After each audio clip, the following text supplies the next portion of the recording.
امشب در کاتالونیا توی بود در بیلبائو ماتم. بارسلونا توی جایزه داشت و اتلتیک ماتم جایزه از دست رفته. واقعا دومین جایزه در 2 هفته اخیر. اگر گویم که بارسلونا اتلتیک رو برد گویا تماما چیزی نگفتیم. بارسلونا اتلتیک رو تورمور کرد. تورمور حقیقی یا با استیلای دیگر پخ و پرخش رو برآورد. سلام مخلصان بارسلونای بهمتو. مبارکتون بود این جایزه.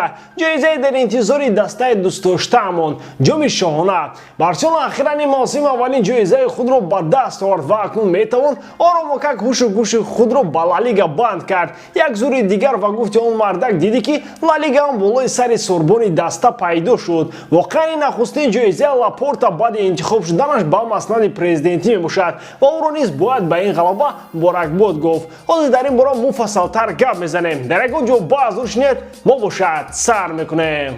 دوستان میخوام خاطر رسان کنم که این ویدیو با یاری شرکت ادینکس بد میبراید. در اونجا وقت کوفسینت‌های بلند و بونус‌های گوناگون شما را انتظار است. اکنون بارسلونا بازی نوبتی خود را روز 22 با خطافه میگذراند، اما تا اون روز شما میتوانید از دیگر بازی‌ها حلوت برید. با ссылка коментария بوده داروی در وقت رجیستراسیا در جای پرومокод بارساتیجی نایسته در اولین پرداخت خود صاحب $100 گردید. امکانات خوبی پولکارکنی را از دست ندید.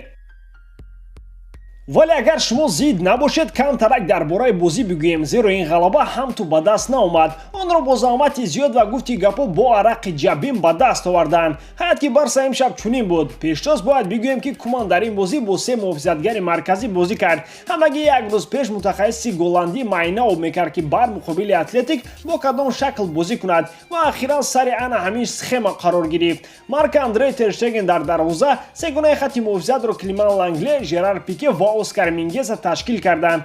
اصلا شرکت پیکه در این بازی زیر سوال کلام بود، اما آیا میشد که در چنین یک بازی تقدیرساز پیکه به میدان نآید؟ نه البته. او در میدان بود و خط محافظت بارسا را روبری میکرد. سرژینو دس و ژوردی آلبا از کنار میدان بازی کردند. بوسکتس و فرانکی دیونگ در میانه میدان. پدری، مسی و گریزمان در خط حمله قرار گرفتند. اصلا این همان شکل بازیگزاری است که کومان این موسم زیاد با اون بازی میکند و نتیجه های خوب نیز به دست میارد. چمپیونات امسال اسپانیا چنین صورت گرفت که طی 2 هفته اخیر اتلتیک بیلبائو مراتبه دوم در فینال جام اسپانیا بازی کرد. با علت پاندمی فینال جام موسم گذشته را هم امسال بازی کردند و اتلتیک فینال یکم را روز 3 اپریل بر ریال سوسیداد باخت و در این بازی هیچ مغلوب شدنی نبود. اخیر در 2 هفته 2 جام را از دست دادن مثل 2 میلیون را از دست دادن است. اما بارسلونا هم امشب باخت رو کاملا در نقشه نداشت. برای همین بچه‌های کومان از آغاز قسمی اول پورا بازی را در اختیار خود گرفتند. گاه به نظر چنین میرسید که بارسلونا با خودش بازی دارد.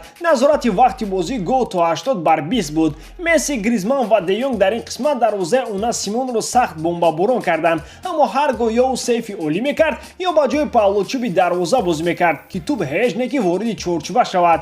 خلاص در قسم یکم بازی یگان مراد حاصل نشد. شاید همین بود که بارسلونا در قسمت دوم سرعت خود را افزونتر کرد و در طول 12 دقیقه اتلتیک رو مجبور کرد که سند کاپیتولاسیای خود را امضا کند. این 12 دقیقه بود که بیلبائو لارزون و چون پردهشت‌ترین خوب در یاد بازیگران اتلتیک تا ابد باقی خواهد ماند. آخر همگی در همین 12 دقیقه آنها جایزه دوم را از دست دادند. بعد از آنکه در دقیقه 60 و 63 گریزمان و دیونگ گل‌های خود را زدند، نوبت به شاه کاتالونیا لیونل آندرس مسی کوچیتینی رسید. گل‌های او به دقیقه 68 و 72 راست آمدند. آمدن سرخیو روبرتو موریبا اراوخو دمبله و بریتویت هم تو برای آن بودند که بچه‌ها زیق نشوند و هم دیگران کم ترک هم دم بگیرند. چون بیرق سفید باخت از جانب بیلبائو برداشته شد، دیگر دست‌ها صدای هشتک داور را انتظار بودند. هرچند که در این میون گریزمان باز یک گل دیگر زد، ولی با علت آفساید بازیگر فرانسوی دیگر برای اسم خود را در تابلو دیدن نتوانست.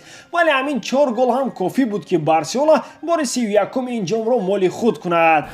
واقعا بارسلونا در گرفت این جام با قول استخوان ندارد و میتوان گفت که این جام همین دسته است، زیرا همین اتلتیک بیلبائو که در این رویخط مقام دوم را کسب میکند همگی 23 مراتب این جام را صاحب شده است. ریال مادرید در جای 3 و 19 مراتب. این غلبه و این جایزه چون آب و هوا با بارسلونا لازم بود، زیرا اون اولین جایزه این موسم بود که بعد اینقدر کشمکشی و نفهمی آوازه و دروازه‌های زیاد و اخیرا انتخاب پرزیدنت کلوب به دست آمد. این بازی معلوم کرد که کومان با ایستگی دسته орзуҳои мухлисонро сохта шудааст. Ин ғалаба бахусус баъди бохт дар Эл Класико ҳамчун узр пеши мухлисон буд. Ин ғалаба барои даста ҷони тоза бахшид ва акнун Барселона имкони дубл дар чемпионатро дорад, зеро як иштибоҳи Атлетико метавон Барсаро сард нишини ҷадвал кунад ва бо назардошти бозиҳои охир дастаи Симеоне ба иштибоҳ кардан қодир аст. Месси чун ҳамешагӣ дар ин бозӣ беҳамто буд ва ин ҷомро ҳамчун сорбони даста болои сар бардошт. Воқеан бо ба даст овардани ин ҷом ӯ бори 35-ум бо пироҳани Барселона соҳиби ҷоиза шудааст, ки бешубҳа ҳам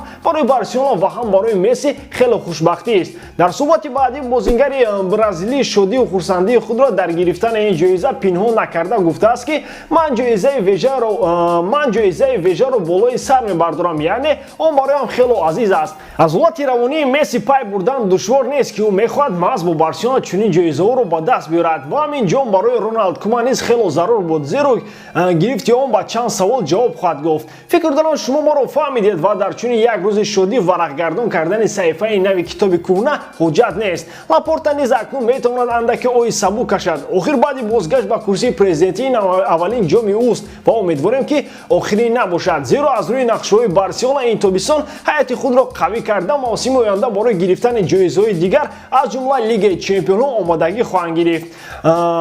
Алон бошад бояд тамоми чораҳоро андешид, ки Барселона чемпион шавад. То охири чемпионат ҳамагӣ 8 даври дигар мондааст ва Барселона аз лидери чемпионат Атлетико Мадрид ҳамагӣ 2 хол кам дорад. Аммо ба ҳар ҳол мехостем ин нашрро бо муборакбодии кулли мухлисони Барселона анҷом кунем. Охир онҳо ба ин сазоворанд. Муборакатон бод. Гуфти бобои ғулом ҳалолатон бод, бачаҳои оча.